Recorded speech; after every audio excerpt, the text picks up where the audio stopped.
یہی چیز اللہ تعالیٰ علم کے بارے میں فرما رہے ہیں، قل هل يستوي الذين يعلمون والذين لا يعلمون، اے پیغمبر آپ ان کو کہیے کیا علم والے اور بغیر علم والے برابر ہو سکتے ہیں؟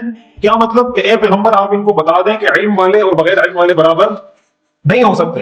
اور آگے اللہ فرماتے ہیں انما يتذکر اولو الالباب، یہ بات عقل والوں کو سمجھ میں آتی ہے۔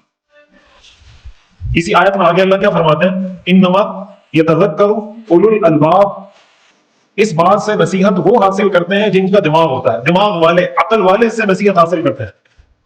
اس کا مطلب یہ ہوا کہ جو آدمی عالم اور جاہل کو برابر سمجھتا ہو وہ عقل والا بولیں نہیں ہے نا۔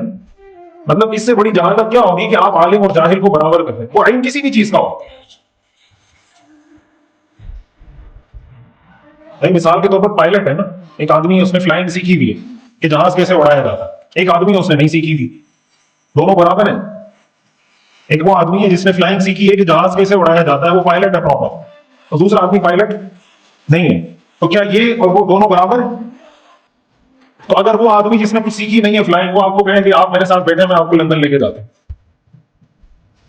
تو آپ کیا کہیں گے اس کو کہ بھائی میرا فی الحال جانے کا موڈ، لندن تو میں جاؤں گا نہیں، آپ مجھے کہیں اور پہنچا دو، اور وہاں جانے کا میرا موڈ فی الحال ہے نہیں، ایسا ہی کہیں گے۔